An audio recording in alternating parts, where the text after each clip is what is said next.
de décélération de long 2 court. Donc, si vous avez un argument pour dire que le flux est restrictif, hein, il n'y a pas d'onda, mais le temps de décélération, je vous l'ai dit plusieurs fois, il est utile. Donc, temps de décélération court et FE basse, c'est un élément intéressant aussi pour orienter vers des pressions de remplissage élevées. Voilà. On reste sur Eric, là, parce que là aussi, il y en a plein. Oui, il y a plein. Quand tu as une insuffisance mitrale au moins moyenne, comment tu fais? Bon, alors attendez, je vais chercher mes diapos. Hein. Alors, attendez, où je suis là? Voilà. Vas-y, quand tu as un bloc gauche, enfin, vas-y, quoi, continue. Quoi. Alors, en cas d'insuffisance mitrale, on va dire au moins moyenne, la chose importante, celle qui revient, mais qui pour moi est donc pas un scoop, c'est qu'il faut que vous vous orientiez beaucoup vers les différences de durée des ondas mitrales et pulmonaires. Vous avez bien compris que si vous avez une grosse IM, bon, ok, l'onde va pousser, mais elle va pousser parce que vous avez une grosse IM et il va être beaucoup plus compliqué pour vous de savoir si derrière ça, il y a des pressions de remplissage élevées. Donc, vous privilégiez les durées des ondas et puis là encore, le temps de relaxation peut être intéressant avec les limites de mesure.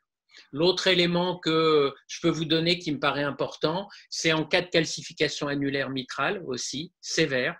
Donc ça, je pense que c'est vraiment, en tout cas, intéressant d'avoir conscience que quand on prend l'onde en cas de grosse calcif, c'est comme si vous aviez un rétrécissement mitral au moins minime, et donc vous allez faire pousser l'onde. Et puis de l'autre côté, le prime, je vous l'ai dit tout à l'heure, si vous tapez dans la calcification, le prime va être épouvantablement bas et vous allez systématiquement penser qu'il s'agit d'un trouble de relaxation, et bien sûr, ce n'est pas juste.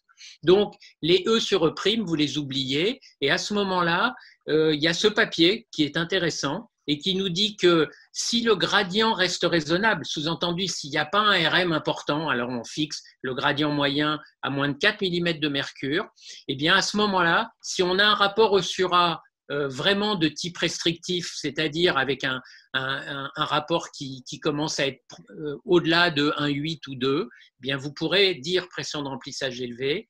Et si ce rapport est intermédiaire, là encore, on s'utilise du temps, on cède du temps de relaxation pour dire que les pressions de remplissage sont élevées. D'accord? Est-ce que je peux poser une question? Bien sûr. Alors, est-ce qu'on peut avoir des pressions de remplissage élevées avec une veine cave collabée, avec et ou des pressions pulmonaires normales et ou une petite oreillette gauche? Alors, oui, la réponse, elle est comme ça. Je vais essayer de rester concentré. Donc, si ta veine cave est plate, eh bien, voilà, tu as réussi à diminuer la POD, mais ce n'est pas parce que la POD est basse que la POG sera basse.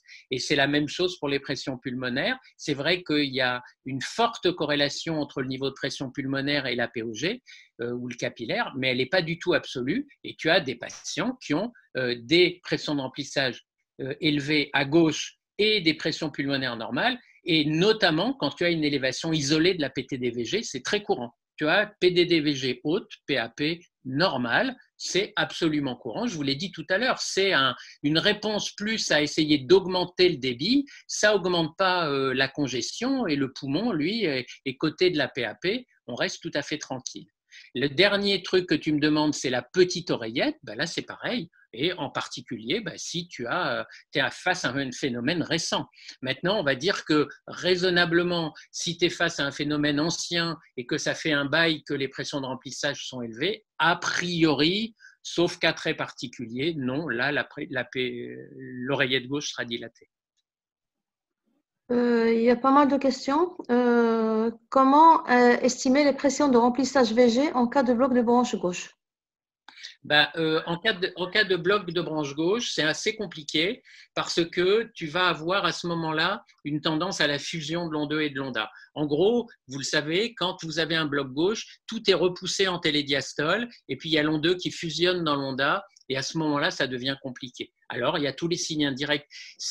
C'est là que, incontestablement, le fait de tenir compte de l'oreillette, le fait de tenir compte de la PAP sont des éléments utiles parce que ça va vous donner des signes indirects. Si vous appliquez stricto sensu ces recommandations, vous avez bien compris que si vous avez 2 signes sur 3, c'est-à-dire la grosse oreillette et la PAP élevée, ben, vous êtes déjà dans une ambiance où vous seriez autorisé à conclure POG élevé. Mais ce que je veux vous dire, c'est qu'à ce moment-là, ce raisonnement sur les courbes est extrêmement complexe et vous ne pouvez pas utiliser E, A, le rapport, l'onde de prime, tout ça, vous laissez tomber. Après, si vous avez un patient qui est très essoufflé, que vous avez une grosse oreillette gauche, vous avez une PAP élevée et qu'il n'y a pas d'autre raison, bah, évidemment que forcément la diastole est malade, hein. Ça, il n'y a pas de doute.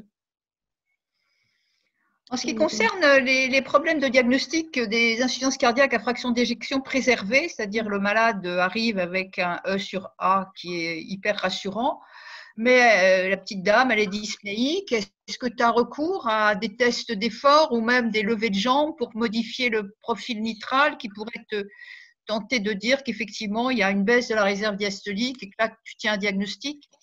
Oui, incontestablement. Ce dont tu me parles, donc, c'est, comme tu dis, la petite dame qui souvent a petit E grand A.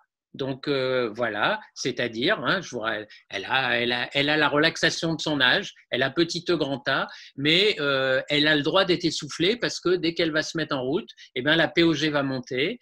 Donc, il y a plusieurs approches. Celle, encore une fois, des veines pulmonaires, qui est là encore très important parce que la petite dame en question, souvent, au repos, elle est capable d'avoir une PTDVG élevée. Donc, faites attention et regardez même la durée de l'onda mitrale seule. Et vous verrez que si vous l'analysez finement, vous allez voir que ces ondas, souvent, elles sont amputées. Elles se terminent mal. Et donc, déjà, ça doit attirer l'œil. Et là où tu as parfaitement raison, c'est qu'il faut faire pédaler ces gens-là. Et en particulier, leur faire des échos d'effort. Même à 80 ans, vous faites 20 watts, 30 watts, 40 watts, du 10 watts minute, et vous allez voir tous les paramètres s'altérer, non seulement le surprime, mais la PAP qui s'altère, et puis le symptôme qui apparaît, et c'est absolument typique. Et je peux même vous rajouter quelque chose de plus, c'est que ces gens qui, pour moi, ont des PTDVG isolément élevés, d'accord, même s'ils se plaignent de rien, je leur fais une écho d'effort parce qu'une fois sur deux, ça révèle une cardiopathie ischémique qui n'était pas connue. Je suis bien d'accord. Je suis bien d'accord et c'est pour ça que je te taquinais tout à l'heure sur l'IRM parce qu'on est effectivement sur le multimap paramétrique et il y a des gens qui nous disent que bon, il fallait faire une IRM pour regarder le rehaussement tardif, etc., etc. Et c'est vrai qu'avec des méthodes très simples, ne serait-ce que le lever de jambes ou lui faire monter et descendre de la table, eh bien, vous allez avoir les variations du profil mitral avec une étude dynamique très simple qui vous permet d'avoir un diagnostic rapide et de comprendre pourquoi cette dame, elle est dyspnéique. Leïla, je te passe la main oui. peut-être pour… Il y a une autre question pour Eric. Est-ce qu'il faut évaluer la pression lors d'une poussée d'insuffisance cardiaque congestive? À l'inverse, est-ce que les mesures sont valides pour un malade trop vidé par les diurétiques? Est-ce qu'il y a un diamètre idéal de la veine cave inférieure pour l'évaluation? Je ne suis pas bien sûr de bien comprendre la question. Je crois que voilà, tu vas les évaluer dans toutes les circonstances. Si après l'arrière-pensée de celui qui a posé la question, c'est quand on va faire diminuer la POG parce qu'on les déplète, parce qu'on les soigne, on va normaliser la situation. Donc, on va faire que les paramètres, on va les voir se normaliser. Ce qui est très intéressant, c'est vraiment ça, c'est de comprendre que vous pouvez recevoir un patient le matin, il est un peu plein, il n'est pas bien, vous l'accueillez dans votre unité de soins intensifs, il a une grande onde, une petite onda, et puis vous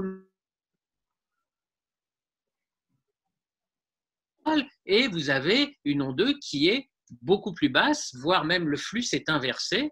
Eh ben, vous avez soigné votre malade et le flux mitral avec l'évaluation des pressions de remplissage tel que je vous l'ai montré est parfaitement sensible pour détecter cette normalisation qui est liée à la thérapeutique. Dania, je pense que ça va être ton tour maintenant. Hein. Prépare-toi. Hein. Alors là, je suis prête.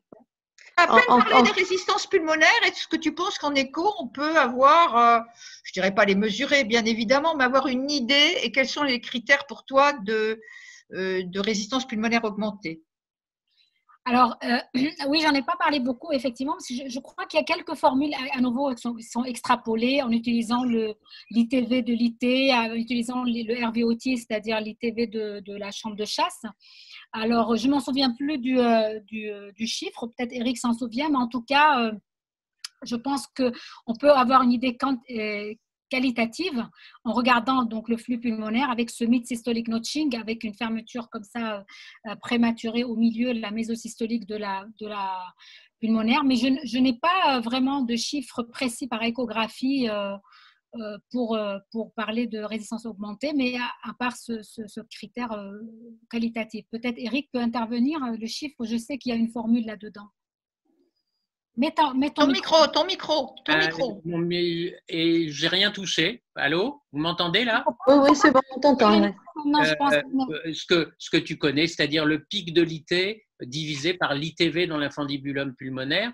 Vous mettez le pic de l'IT en mètres par seconde, l'ITV dans l'infundibulum pulmonaire en centimètres, et quand le rapport est supérieur à 0,2, ben on est plutôt dans une ambiance de résistance élevée. Voilà. Mais bon, le notch, c'est absolument magnifique, c'est visuel, c'est instantané et c'est redoutablement efficace. Voilà. Oui, c'est vrai, je pense qu'on n'a pas, franchement, on n'a pas besoin de chiffres parce que de toute façon, pour ces patients-là, ils vont avoir un cathé droit et les résistances vont être quantifiées de façon précise avec plus que l'échographie, je pense. Parce que ça, c'est encore des formules qui sont…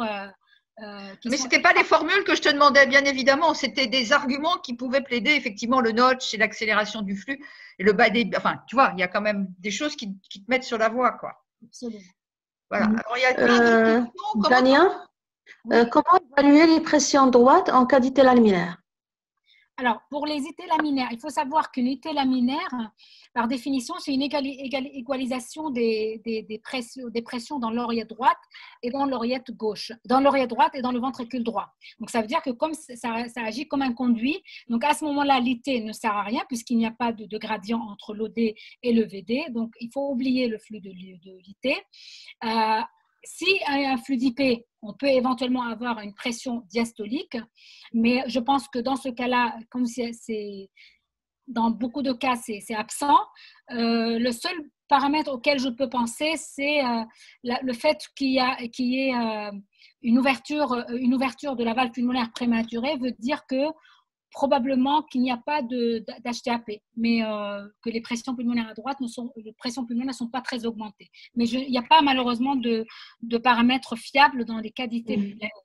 On peut regarder l'IVC, on peut avoir une pression de l'oreillette droite. L'oreillette droite, on peut toujours la quantifier en regardant le collapsus, la collapsibilité de la veine cave, mais les pressions dans le ventricule droit, c'est compliqué. Par rapport au cas clinique, Christine, il y a une question à propos du cas clinique posé. Pour le cas clinique, à la fin, l'AP est supérieure à la mitrale. Vous avez conclu à des pressions de remplissage VG élevées, mais aussi S est supérieur à D. On n'en tient pas compte? C'est pour le cas clinique que tu présentais. Le cas clinique que j'ai présenté. Alors, attendez. Le premier, là. Ah oui. Alors, pour le cas clinique, à la fin, l'onde A pulmonaire est supérieure à A mitral et vous avez conclu à des pressions de remplissage VG élevées. Le S est supérieur à D. Est-ce qu'on n'en tient pas compte?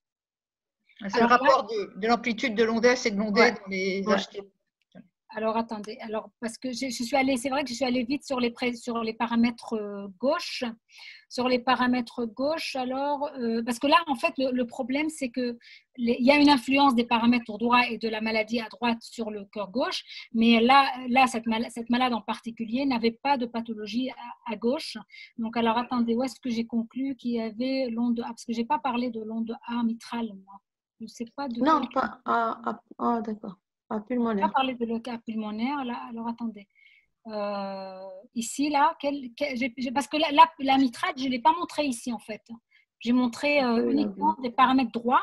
Alors, est-ce qu'il veut parler de l'autre cas, le dernier cas, je pense. Ah, ça, ce n'est pas ce cas-là. Alors, le premier cas, celui-là, là. Oui, ici. Alors, il n'y a que des paramètres droits ici. Je n'ai pas montré de mitral. Il n'y a pas de mitral, en fait. Là, je n'ai pas montré parce qu'on a conclu dans le compte-rendu que le cœur gauche était sain et que l'hypertension n'était pas suffisamment importante pour pas altérer les pressions à gauche et pour altérer le cœur gauche. Donc, je ne sais pas où est-ce qu'il a vu l'AP. Là, je parlais en fait de ça, c'est le flux tricuspidien ici. Je n'ai plus accès à ma souris. Ici, c'est le flux tricuspidien.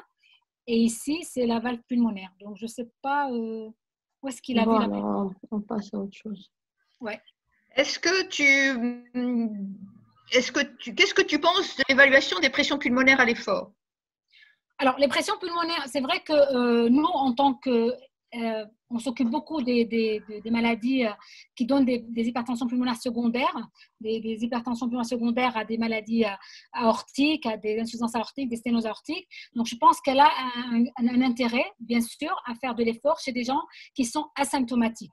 On a des pressions pulmonaires normales à l'effort, au repos. On a un patient qui se plaint d'une dyspnée, on ne comprend pas, on le met sur un vélo ou sur un semi-vélo et on prend les pressions. Je pense que ça a beaucoup d'intérêt pour évaluer ces patients, notamment quand ils sont asymptomatiques. Ils sont asymptomatiques ou nous, on veut démasquer quelque chose.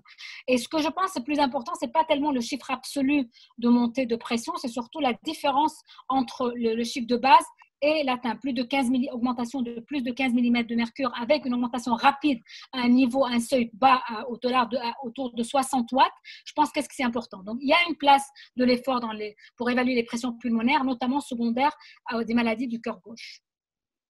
Sachant aussi que les pressions pulmonaires du sujet âgé sont aussi un petit peu plus élevées que les sujets… C'est pour ça que je disais, souvent les gens qui ont une sténose aortique, ils peuvent avoir au repos, alors qu'ils sont sains, et sans maladie ni rien, ils peuvent avoir 40, 42 mm de mercure. Le fait de monter très très vite à un niveau d'effort très très bas, à peu près à 60 watts, et ils montent rapidement leur pression, ça c'est un indicateur qui c'est pas normal. D'accord, donc c'est la chronologie de la montée des pressions pulmonaires. Une autre question. C'est-à-dire plus de 15 ou 20 mm de mercure. Comment tu fais pour évaluer les pressions pulmonaires en cas de sténose valvulaire ou de prothèse pulmonaire? Ah oui, alors ça c'est vrai qu'en Europe, moi quand j'étais à Limoges, je n'ai quasiment pas vu de quelqu'un qui est porteur d'une prothèse ou d'une mélodie, une prothèse pulmonaire percutanée, une prothèse pulmonaire chirurgicale.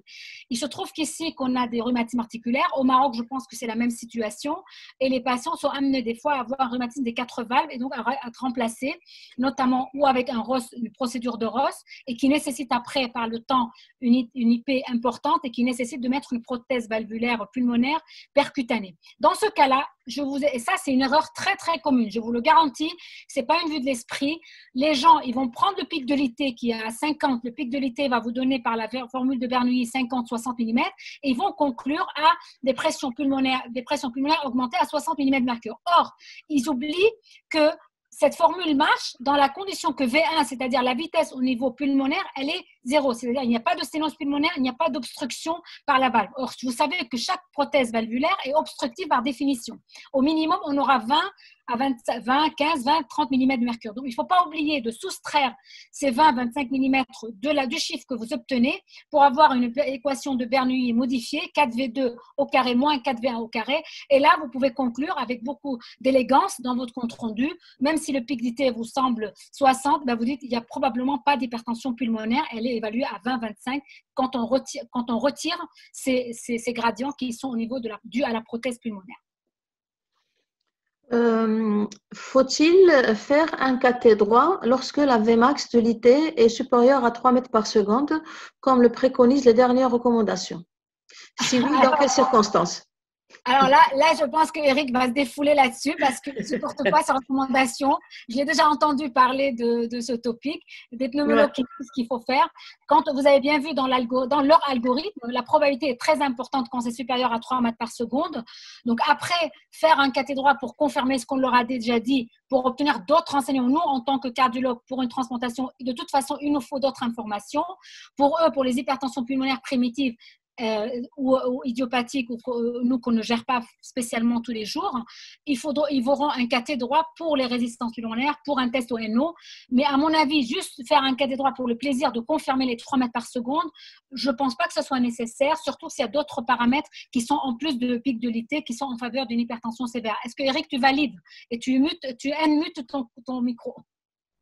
Non, mais je suis là, non. Écoutez, je vais vous dire, c'est une aberration. La santé publique, c'est important. On a des crédits qui ne sont pas illimités. Et je pense qu'au Maroc, vous êtes sensible à ça. Vous avez des budgets qui ne sont pas illimités comme nous pour s'occuper des patients. Ça coûte un fric dingue de faire des cathés, mais c'est du gâchis. Et pensez que quand vous allez demander un cathé inutile, eh ben, vous allez dépenser de l'argent qui aurait permis de soigner quelqu'un de façon utile. Voilà, c'est aussi bête que ça. Ouais. Surtout que tout est concordant. Tout est concordant, il n'y a pas de raison. Il y a quand même certains cas où tu as envie d'avoir un cathé droit parce que c'est quand même pas aussi simple que ça. Il y a des moments où tu n'arrives pas à évaluer les pressions de remplissage VG, tu ne sais pas si c'est du pré ou du post-capillaire. Il y a quand même dans la vie de tous les jours, on a des situations, ils font des pressions, enfin, des manœuvres de remplissage VG. Il y a quand même, je pense, une petite place, toute petite. Alors, oui, petite, Christine, petite, tu l'as dit, et comme toujours, moi, je pense que si dans la tête des gens, on leur dit dès que l'IT est un peu au-dessus d'eux, faites un cathé, ils vont arrêter de raisonner. Ils vont arrêter. Non, mais je sais bien que c'est pas ce que tu dis. Ils vont arrêter de raisonner. Ils vont arrêter de chercher. Ils vont arrêter d'être complets dans leur évaluation. Et toi, comme moi, on est d'accord. C'est-à-dire que dans notre expérience, ces cas-là sont très rares. C'est-à-dire que si on va au bout de l'évaluation, si on va au bout avec la clinique, avec l'écho, avec des choses de tous les jours, et n'importe qui peut le faire, dans l'immense majorité des cas, on sait qu'on n'en a pas besoin pour prendre en charge le patient, c'est tout. On est d'accord. T'énerve pas. On est d'accord. Je savais que ça allait l'énerver, cette question. Mais je sais, tu sais, c'est pour ça qu'on a un petit peu aussi… Est-ce que j'ai l'air énervé? Est-ce que j'ai l'air énervé? Bon, il y a encore une question.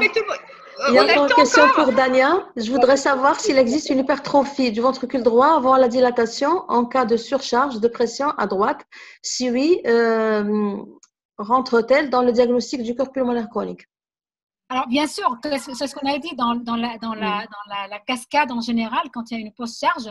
Vous voyez, c'est exactement ce qui se passe au niveau de la sténose aortique. Vous avez d'abord une hypertrophie compensatrice et puis vous avez une hypertrophie donc, du VD. Le problème de cette hypertrophie, c'est que souvent, elle est mal visualisée par l'échographie. Comme je vous dis, le cœur droit, il est quand même un peu qui dort un peu sur le cœur gauche. Donc, on a tendance à ne pas faire attention à ça. Il y a certaines vues qu'il faut prendre pour essayer de mesurer. Sachez quand même que la normale est inférieure à 3-4 mm. Donc, imaginez 3-4 mm avec une échographie. Donc, évidemment, si elle est flagrante, comme un cas qui a une amylose cardiaque sénile avec un VD à 11 mm de paroi, on va le voir, tout le monde va le voir. Donc, généralement, dans la suite logique, on a une HVG, bien sûr, puisqu'il y a une surcharge de pression. Et bien sûr, avec la décompensation et le temps, cette décompensation va amener à une dilatation progressive du VD et on va être plus pris par la mesure de cette défaillance du VD plutôt que par cette hypertrophie parce qu'encore une fois, on voit juste la paroi libre et qui est très mal visualisée par écho, mais par IRM, peut-être que si on faisait des IRM sériales, on pourrait les voir différemment. Il y a encore plein de questions. Hein. Oui, Christine, vas-y. Comment tu fais pour évaluer les pressions pulmonaires sous ventilation mécanique? Alors, sous ventilation mécanique, normalement, la pression de l'oreille droite, elle ne peut pas être faite. Donc, l'IVC, la collapsibilité n'est plus valable. Donc, ça, eux, ils ont généralement, ces gens qui sont ventilés, ils ont déjà des cathéters de Swan-Ganz, ils ont déjà des cathéters qui sont posés. Probablement, là, il faut se faire. Maintenant, pour l'échographie, à nouveau, il n'y a pas de raison. Si le pic de l'IT, il y est et qu'on le voit et qui est interprétable, on peut leur donner des pressions systoliques du ventricule droit. On peut leur dire, voilà, on a un pic d'IT à 2,3 mètres par seconde. On peut voir. Par contre, on ne peut pas rajouter la fraction qui est due à l'oreillette droite. Donc, ça, c'est une façon de faire. Oh, j'en ai une pour Eric, ça, qui va lui faire plaisir. Je sens ça. Est-ce qu'on peut s'aider du BNP pour trancher dans les pressions de remplissage VG? Mais oui, bien sûr. Non, mais bien sûr qu'on peut. Non, c'est très intéressant, c'est très important. Le BNP, c'est une culture qu'on n'a pas tous forcément. Là encore, bon, toujours pareil, hein, ça rajoute un coût dans la prise en charge, mais le BNP sert. Il est de toute façon aujourd'hui extrêmement utilisé. Simplement, faites attention à beaucoup de faux positifs. Donc, notamment chez les patients âgés, c'est pas toujours simple d'interpréter un BNP. Je pense que la grande force du BNP, c'est l'évolution. Et je pense que vraiment, ce qui est très intéressant, c'est que vous ayez à ce moment-là, si vous utilisez le BNP, il faut savoir le redemander après le traitement, etc. Et l'évolution du BNP chez un patient. Il y a une question pour… Et qu'on peut s'en passer. Alors, je voudrais juste rajouter quelque chose pour le BNP.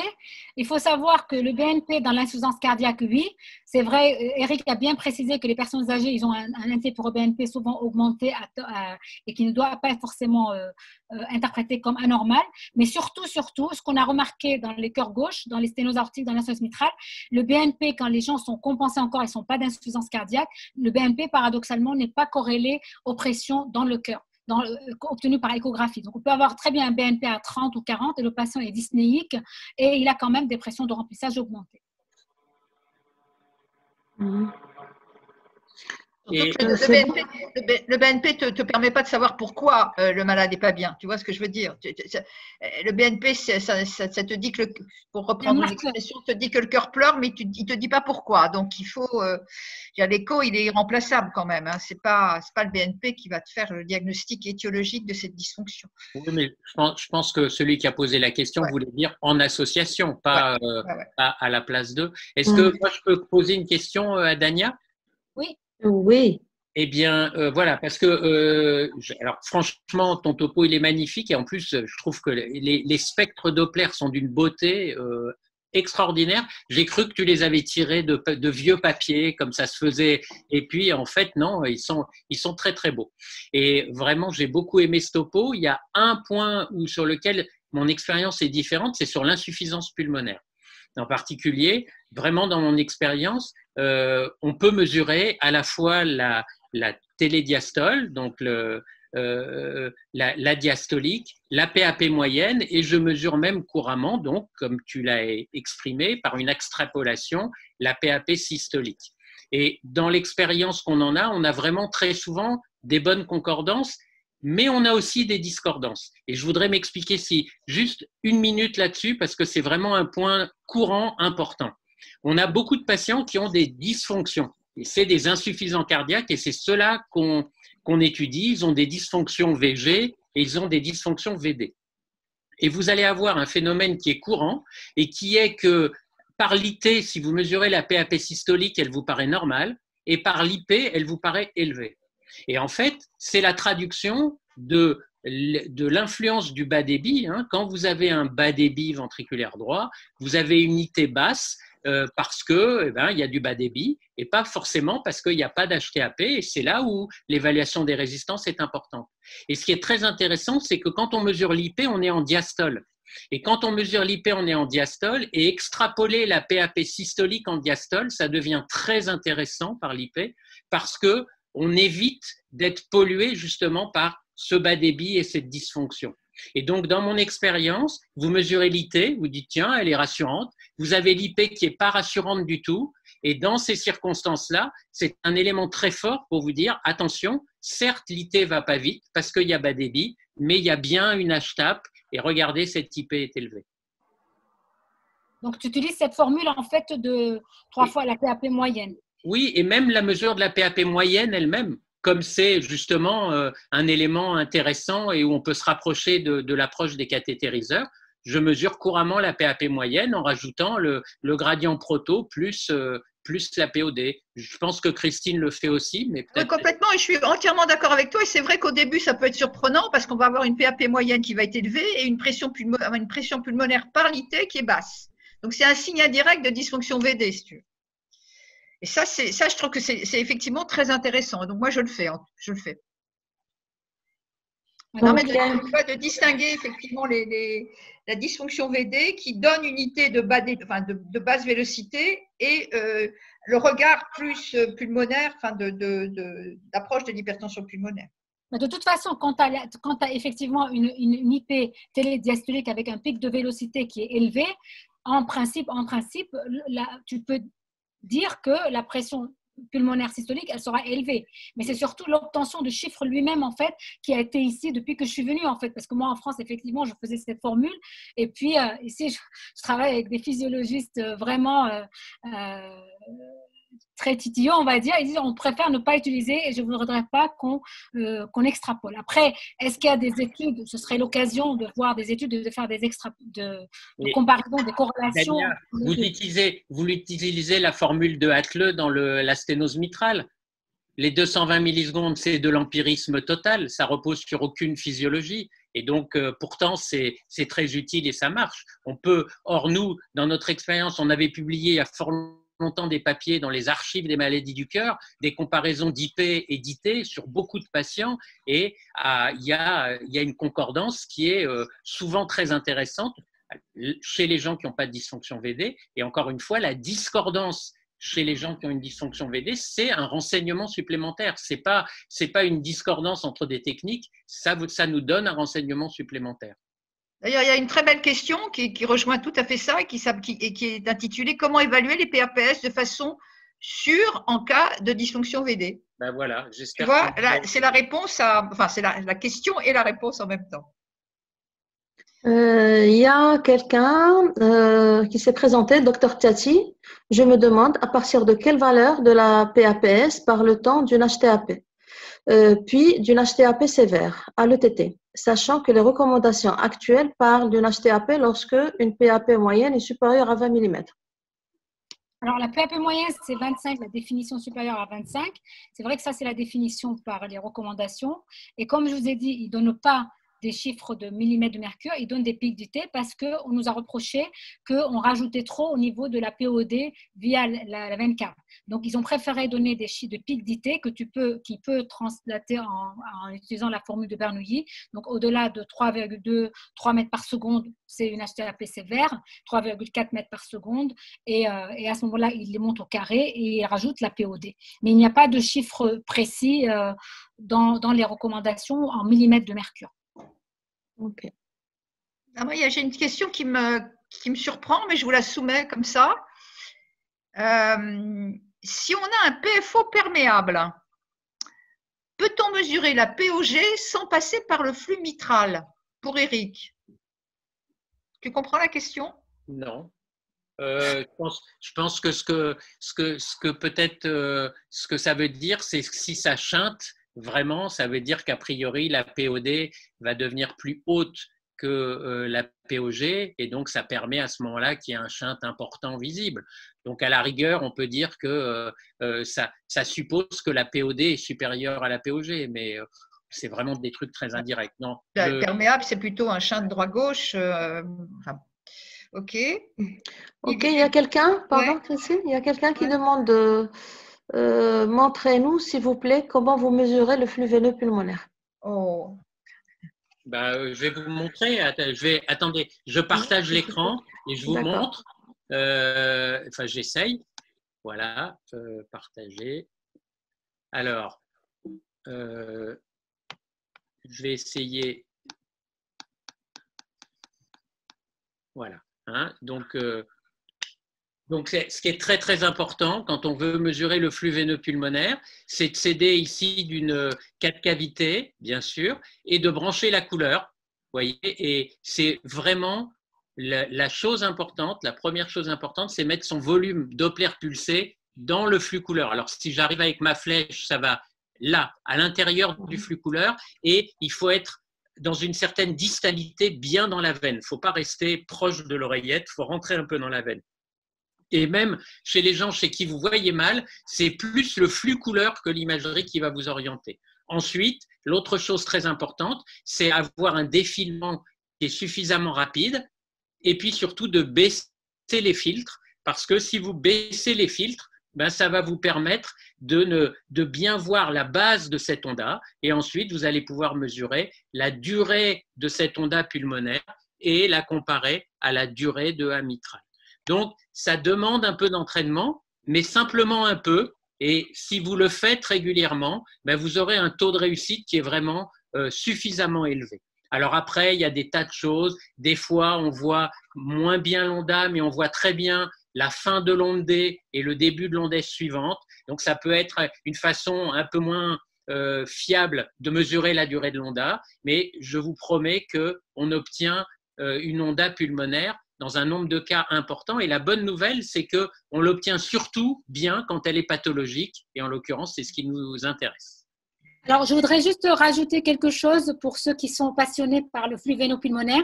S'ils veulent attendre 2 mois, on a soumis un super article et je suis très fière de dire super article, c'est pas avec toute la modestie, qu'une revue de la littérature qui a été soumise à Circulation Cardiovascular Imaging tout de A à Z, tout ce que vous voulez savoir sur la veine, sur les flux veineux pulmonaires, de comment le prendre, jusqu'à comment, dans quelle pathologie, quels sont les différents. Il y a une central illustration.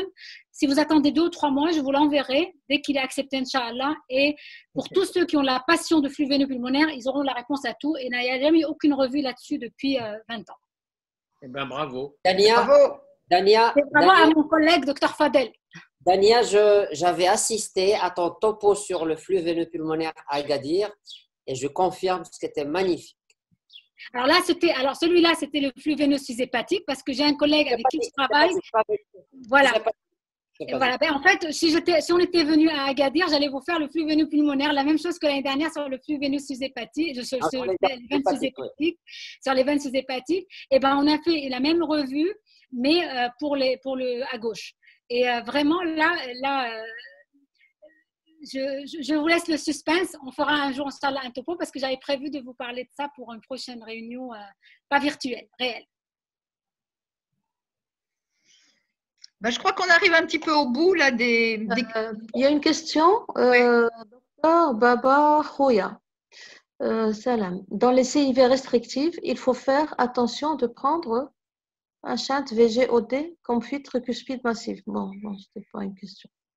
On ne fait pas de congénital ce soir, c'est bon. Pas de congénital. Mais vous demandez à Saïd, professeur Saïd.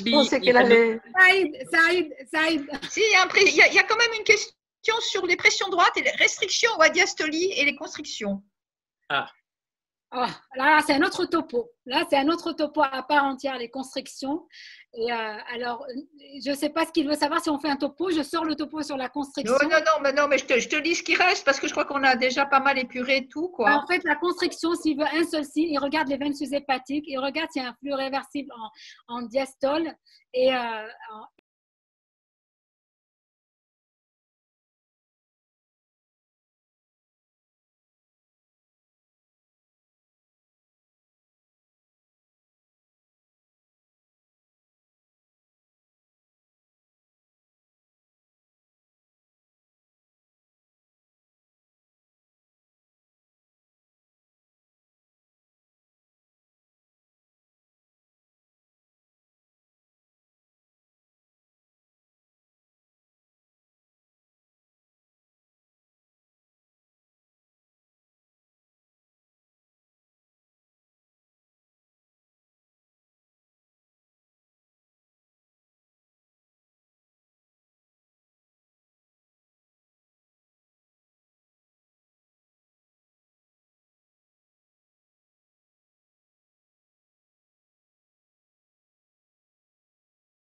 c'est pareil, vous avez des flux dans la veine sous-hépatique qui sont caractéristiques avec un flux inverse, le nom de A et le reversal diastolique qui se fait dans la veine sous-hépatique.